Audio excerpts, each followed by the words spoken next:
Oi, eu sou Lucas Morial, 27 anos. Naquela manhã de sábado, meu irmão mais novo, Matiz, me olhou nos olhos e disse: cancela sua consulta médica e me leva pro aeroporto agora.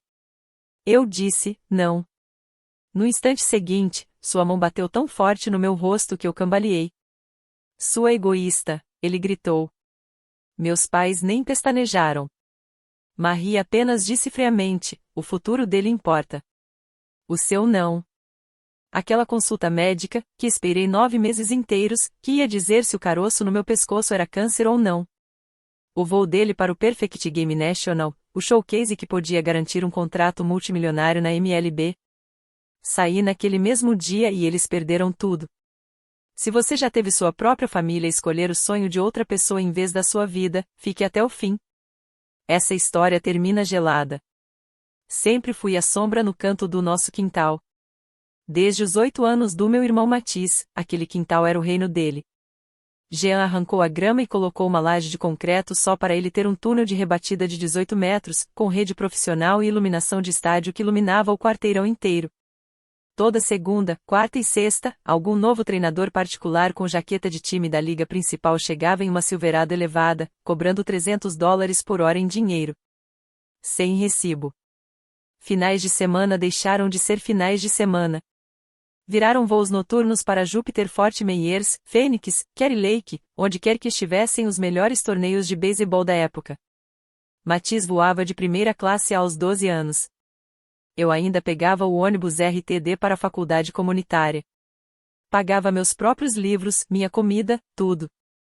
Enquanto Matiz tinha chuteiras personalizadas a cada 6 semanas, eu trabalhava à noite como zelador em um parque de escritórios em Belleville e, às 6 da manhã, batia ponto na Einstein Bros, na Pearl Street, só para conseguir créditos suficientes para transferir para Boulder.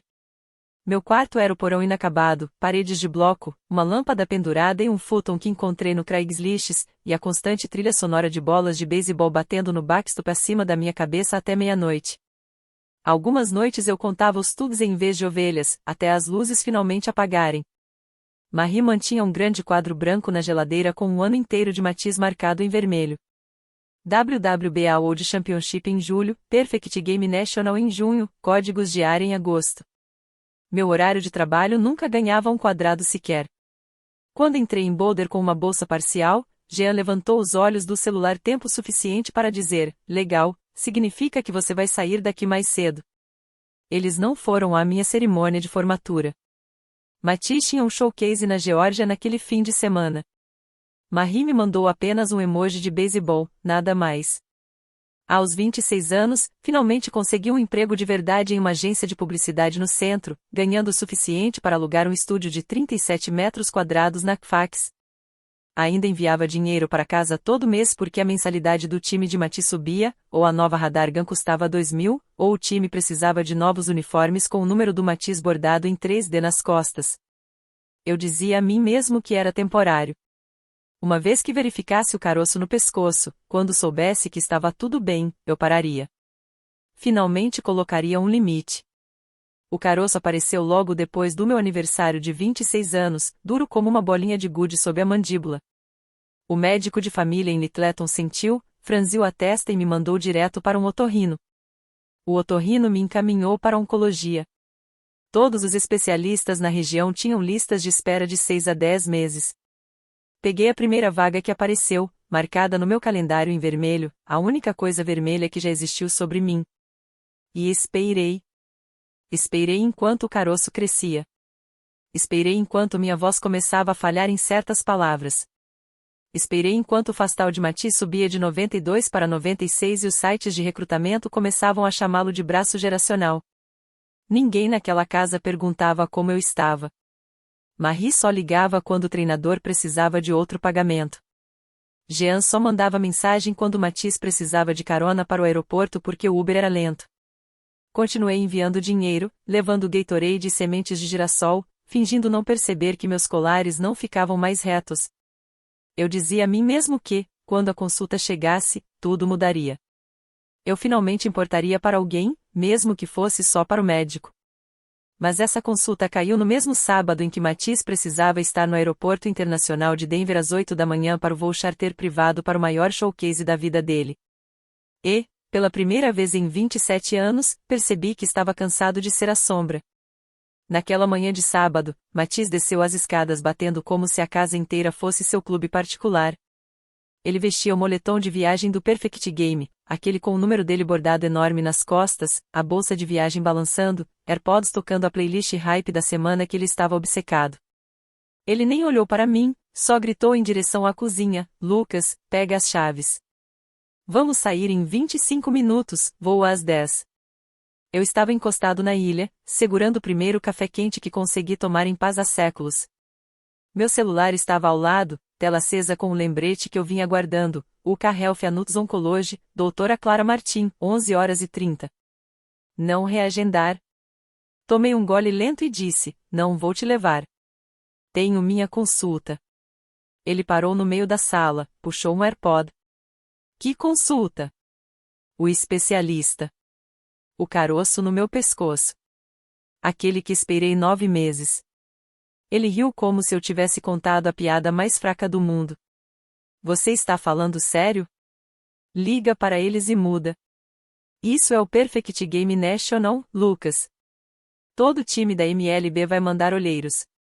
Não vou perder minha chance por causa de uma visita médica qualquer. Não é qualquer visita. Eles vão fazer uma biópsia. Pode ser câncer. Ele revirou os olhos tão forte que a cabeça inteira se mexeu junto. Meu Deus, você é tão dramático. Já faz tempo que você tem isso e ainda anda normal. Cancela. Não. Só essa palavra. Calma, firme, definitiva. O ar da sala mudou instantaneamente. Ele largou a bolsa, deu 3 passos até ficar frente a frente comigo. A voz caiu naquele sussurro feio que ele reserva para quem ousa dizer não. Pega as suas chaves. Entra no carro. Me leva para o aeroporto do __. Não vou. A mão dele se moveu mais rápido do que eu podia acompanhar. Palma aberta, com força total, acertou o lado esquerdo do meu rosto como um fastal da MLB. O impacto me girou. Meu quadril bateu no canto da ilha. Café explodiu no balcão e eu caí pesadamente no tapete da sala, ouvidos zunindo, visão piscando em branco. Marie e Jean já estavam ali, sem fazer nenhum som. Jean cruzou os braços, olhou para mim no chão e disse as únicas palavras que jamais repetiria: o futuro dele importa. O seu não. Marie nem olhou para mim, ocupada demais conferindo o cartão de embarque de Mathias no celular.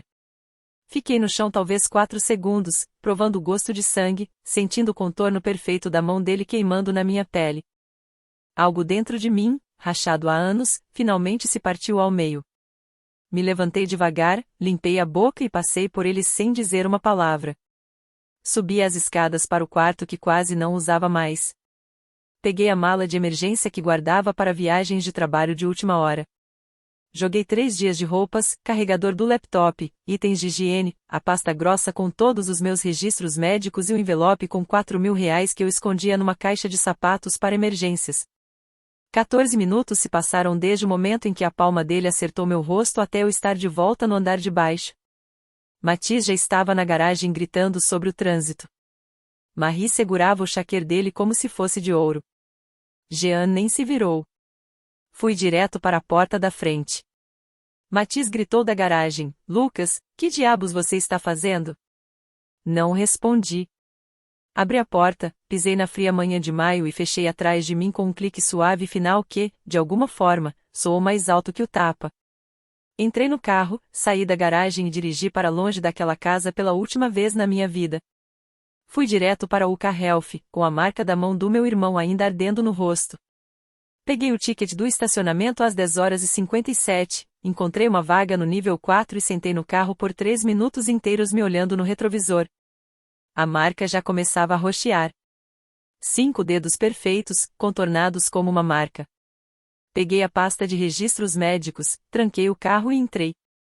A sala de espera da oncologia estava silenciosa, com a maioria dos pacientes mais velhos, e um adolescente assustado com a mãe ao lado. Quando a enfermeira chamou a Lucas Morial, fez o mesmo olhar de surpresa que a recepcionista fizera, mas manteve a postura profissional. Segui-a pelo corredor até a sala de procedimentos. A doutora Clara Martins já me esperava, prontuário em mãos, jaleco branco impecável. Quando olhou para mim e viu meu rosto, abaixou o prontuário lentamente. Lucas, quem fez isso com você? Perguntou. Abri a boca para mentir, para dizer que tinha batido em uma porta, mas nada saiu. Em vez disso, tudo veio de uma vez só a manhã inteira, o Matiz precisando ir ao aeroporto, o tapa, meus pais parados ali como se eu fosse um estranho, minha fuga em 15 minutos. Clara ouviu sem mover um músculo. Quando terminei, ela colocou o prontuário de lado, tirou as luvas e disse com firmeza: Você não vai voltar para aquela casa. Nem hoje, nem nunca, se eu tiver algo a dizer sobre isso. A biópsia por agulha fina levou 8 minutos, anestesia local, uma leve pressão, um curativo, e pronto. Ela explicou que os resultados levariam de 5 a 7 dias úteis e marcou o retorno. Então fez a pergunta que quebrou o último fio que me mantinha de pé. Você tem para onde ir, em segurança, depois daqui? Eu não tinha. Meu contrato do estúdio havia acabado em março.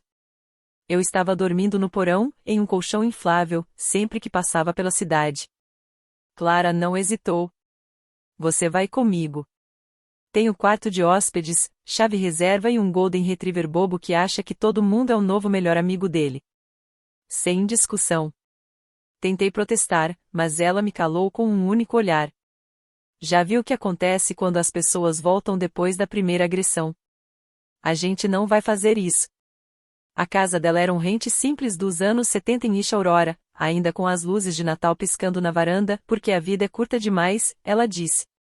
Me deu um saco de milho congelado, serviu 2 taças generosas de cabernet e me sentou à mesa da cozinha. Pediu meu cartão do plano de saúde para finalizar o relatório hospitalar no laptop. Passei minha carteira. Ela abriu, tirou o cartão, e parou, de repente. Lucas, por que tem 9 cartões de crédito aqui no seu nome, e que eu tenho quase certeza de que você não abriu? Disse que só tinha 2. Ela entrou no portal seguro de faturamento dos pacientes e solicitou um relatório de crédito atualizado para verificação de seguro. Descobri ali que oncologistas podem acessar relatórios completos quando há suspeita de fraude. E nós 2 assistimos a tela carregar. Dívida total em meu nome, $178 mil. 9 cartões diferentes, todos abertos nos últimos 36 meses. Todos no limite, todos com padrões de gasto que combinavam perfeitamente com o calendário de jogos do Matiz. $29.800 em um cartão Platinum, hospedagens em Júpiter, Fort Myers e Fênix. $33.100 em um cartão Black, pacotes de treinamento privado, medidores de velocidade, assinaturas de academias de beisebol. $41.200 em um cartão empresarial, voos fretados, jatos particulares para Ishikobe, jantares de equipe. $34.300 em 2 cartões, suplementos de performance comprados de uma farmácia em Sarasota, que já tinha sido investigada pela DEA por vender trembolona e testosterona a jogadores das ligas menores. Cada aplicação tinha meu número de previdência, minha assinatura escaneada de formulários antigos, meu endereço em Littleton. Alguns cartões até listavam Matiz como usuário autorizado, para ele exibir nos jantares de time. Clara ficou olhando para a tela por um longo tempo.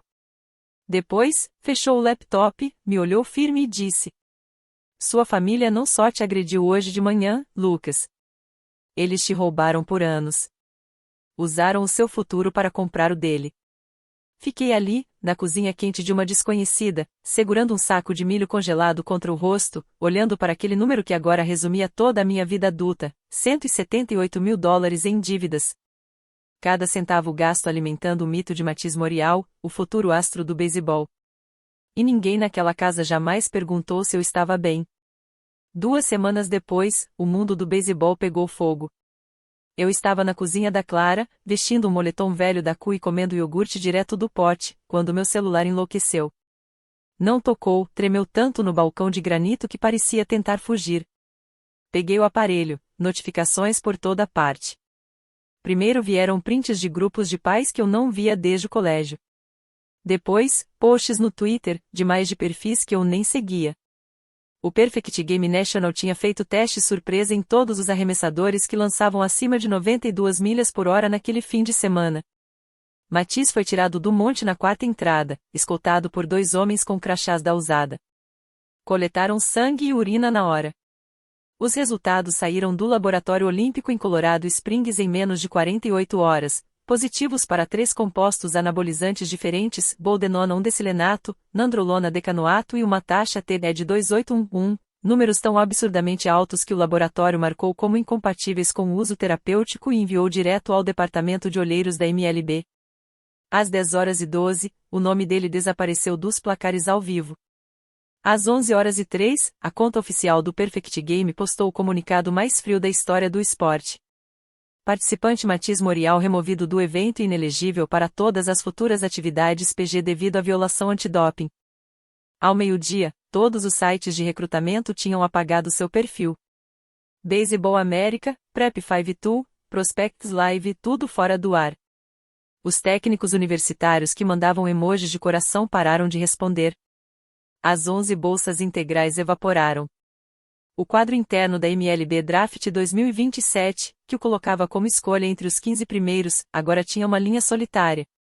Banimento global permanente. Não contatar. Meu celular virou uma arma. Marie mandou 41 mensagens em 6 minutos. Você fez isso. Você está morta pra gente.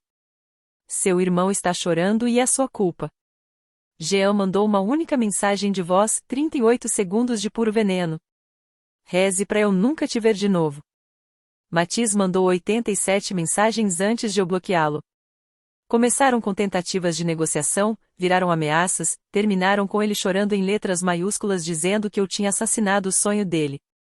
Como se tivesse sido eu quem segurou a seriga. Às 15 horas, alguém já tinha criado um GoFundMe chamado Ajude Matisse Morial a lutar contra o falso positivo, que foi removido em 20 minutos por violar os termos de serviço. Às 17 horas, o tópico mais popular no maior fórum de recrutamento era o escândalo de esteroides de Matisse Morial, linha do tempo e provas, com 1,2 milhão de visualizações. Tinham até comparações lado a lado, Matisse aos 16 lançando 89 milhas por hora, Matisse aos 18 lançando 97, veias saltando no pescoço como cabos elétricos. Os comentários eram cirúrgicos, impiedosos, finais. Sentei no chão da sala da Clara, pernas cruzadas, rolando o feed enquanto o Golden Retriever encostava a cabeça no meu joelho. Cada notificação era mais um tijolo do muro que eles tinham construído ao redor dele, agora desmoronando sobre ele mesmo. Eu não sorri. Não chorei.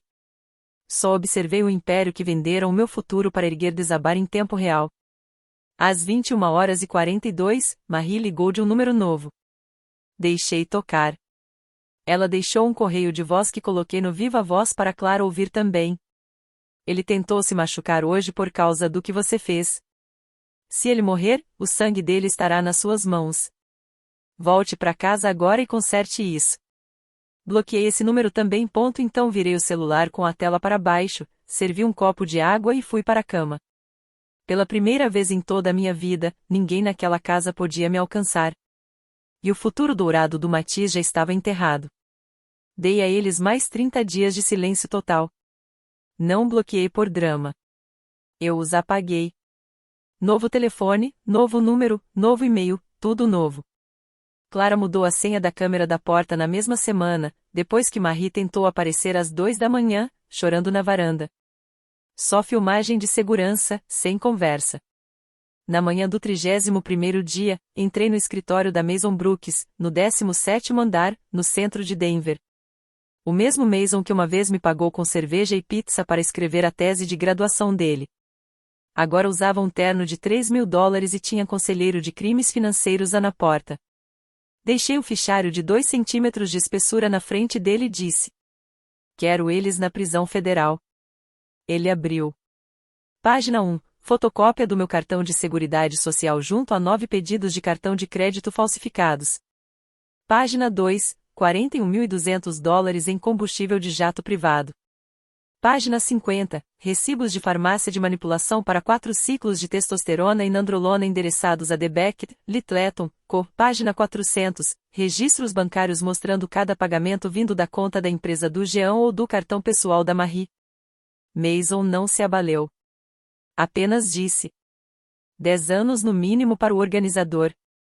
Esse é seu pai? Ele protocolou tudo no mesmo dia. Não na Justiça Estadual, mas na Divisão Federal de Investigação de Crimes Financeiros do IRS, evasão fiscal sobre despesas do negócio de beisebol, fraude bancária, roubo de identidade interestadual, fraude postal pelo USPS. Todo o pacote de acusação foi entregue ao U.S. Attorney's District of Colorado. 10 dias depois, almoçava com Clara quando meu novo celular apitou com uma notícia. Abri e quase derrubei o garfo. Foto do Jean com o rosto pressionado contra o capô empoeirado da própria F-250, no meio de um lote em construção em Castle Rock. 2 agentes do FBI, coletes da Marinha, torcendo os braços dele enquanto a equipe ficava congelada com vergalhões nas mãos. Manchete: empreiteiro de Littleton preso por roubo de identidade de 178 mil contra a própria filha. Marie foi presa 24 horas depois no estacionamento do King Soopers, ainda segurando 2 potes do whey de baunilha favorito do Matisse. Ele recebeu a intimação 3 dias depois. Os marshals federais o encontraram tentando treinar arremessos em um parque público em Iglands Rent, já que todas as instalações privadas do estado tinham banido permanentemente. Confiscaram o celular, o MacBook, a Silverado, tudo. A acusação foi divulgada na segunda-feira seguinte. Jean, 12 crimes graves. Marie, 8, incluindo conspiração. Matisse, 4, como co-conspirador e beneficiário. Sem fiança para Jean, considerado risco de fuga com o jato da empresa ainda no nome dele. Foi direto para a FDC em Glenwood, macacão laranja e algemas na cintura. Marie pagou fiança, mas entregou o passaporte e recebeu a tornozeleira eletrônica. Matisse ficou confinado na casa de Littleton, sob supervisão pré-julgamento, a mesma casa agora cercada por veículos de imprensa 24/7. Mason me enviou as fotos de prisão, o rosto do Jean pálido, olhos fundos. Marie parecia 20 anos mais velha. Matisse mostrava um jovem de 18 anos finalmente percebendo que o mundo não iria se curvar para ele. A história foi nacional por 3 dias. ESPN fez um segmento de 30 segundos no Sport Center, Top Prospects, família presa em escândalo de fraude. Canais locais acamparam na frente da casa até que o juiz determinou o perímetro de mídia. Pais do time de viagem que antes o bajulavam lembraram cada detalhe suspeito ignorado por anos. Eu observava tudo do quarto de hóspedes da Clara, tomando café numa manhã silenciosa, lendo a acusação como se fosse o melhor romance que já abri. Não comemorei. Não chorei. Apenas senti a última corrente se quebrar. Jean não era mais meu pai. Ele era o prisioneiro federal 48729509, e eu finalmente intocável. 14 meses depois, sentei no último banco da sala 402 do Alfred Arage Federal Building, em Denver. Blazer preto simples, cabelo preso, sem maquiagem. Queria ser invisível. Única pessoa na galeria que não era imprensa ou família. Jean entrou primeiro, macacão laranja, algemas na cintura, cabelos grisalhos nas têmporas. Tinha perdido 18 quilos e toda a arrogância. Seus olhos passaram por mim sem reconhecer. Bom. Marie entrou depois, tornozeleira escondida sob calças largas, rosário apertado, nós brancos. Matisse por último, chinelos do presídio, mãos algemadas à frente, jovem quebrado que se tornará. Nenhum deles me viu. O juiz entrou. Todos se levantaram. O promotor apresentou o acordo final em voz plana. Jean, confesso, 3 crimes de roubo de identidade agravado, 2 de fraude eletrônica, 1 de evasão fiscal. Pena recomendada: 96 meses de prisão federal. Sem condicional, liberação supervisionada de 3 anos. Marie, culpa por conspiração e ocultação de crime, 60 meses de liberdade condicional, primeiros 18 meses em prisão domiciliar, restituição total solidária. Matisse, acusação retida, programa de desvio, 2 anos de condicional, banimento permanente do beisebol organizado. O juiz perguntou a Jean se queria falar algo. Voz trêmula. Estou envergonhado. Fiz escolhas terríveis, queria dar uma chance ao meu filho, nunca quis machucar minha filha. O juiz não se comoveu. Sentença pronunciada, 96 meses no FCI em Glenwood, início em 30 dias. Os joelhos do Jean cederam, 2 marshals o seguraram. Marie soltou um som animal, meio choro, meio grito. Matiz apenas olhou à frente, olhos vazios. Restituição: $178.412 mais juros, pagamento imediato. O juiz autorizou a apreensão da casa de Littleton para quitar parte da dívida, 5 quartos, a jaula de rebatedor, a sala de troféus, tudo leiloado em 41 dias. Assisti os marshals levarem Jean. Ombros curvados, parecendo um velho. Marie tentou alcançar Matiz, mas ele se esquivou. Por um segundo, os olhos dela varreram a galeria, procurando, e finalmente pousaram em mim. Não me movi. Não acenei. Não pisquei. Ela entendeu quem eu era e seu rosto se desfez. Eu apenas olhei através dela, como vidro. O juiz bateu o martelo. Caso encerrado. Saí do tribunal sob a tarde brilhante de Colorado. As montanhas pareciam as mesmas, mas tudo mais era diferente. Um ano depois, eu finalmente estava inteiro. A biópsia voltou benigna. Clara removeu o caroço em uma cirurgia ambulatorial de 40 minutos, deixando uma cicatriz fina, quase invisível sob a mandíbula. Guardei o laudo patológico emoldurado na minha nova mesa, nódulo benigno, sem malignidade. Há alguns dias, toco a cicatriz só para sentir que é real. Com os cheques de restituição e minhas economias, comprei um pequeno bungalow dos anos 40 em Boulder, 10 minutos das trilhas, revestimento verde escuro, varanda ao redor, quintal grande para cachorro e jardim, sem jaula de rebatedor. Fechei o negócio numa terça-feira de setembro, peguei as chaves e dormi no chão na primeira noite, o caminhão de mudança atrasou. Foi o melhor sono da minha vida. Outubro chegou dourado e fresco. Numa tarde de sábado, dirigi pela Highway 93 sem razão, só porque a luz estava perfeita e eu queria café do velho café em Main Street. Passei por Littleton sem pensar, e lá estava a casa na Mapler Lane, placa de vendida no jardim, um wall na garagem, um casal jovem carregando caixas, rindo, e a filhinha correndo atrás de bolhas sobre o antigo monte de prática do Matiz. A jaula de rebatedor havia sumido. As luzes do estádio, sumidas. As prateleiras de troféus, sumidas. Desacelerei para 10 km/h. A mulher olhou, sorriu, acenou. Levantei a mão em retribuição. Pelo retrovisor, vi a menina cruzar o lugar onde eu costumava contar arremessos no escuro. Segurei a imagem por exatamente um segundo. Então acelerei e voltei à estrada. Minhas mãos no volante não tremiam. Nem um pouco. Eles perderam tudo, a casa, a reputação, o filho dourado, uns aos outros. Eu ganhei uma vida que finalmente era 100% minha. Enquanto as montanhas se erguiam à frente e o antigo bairro desaparecia atrás, sorri pela primeira vez em anos sem me preocupar com quem estava vendo. Eu nunca mais voltei.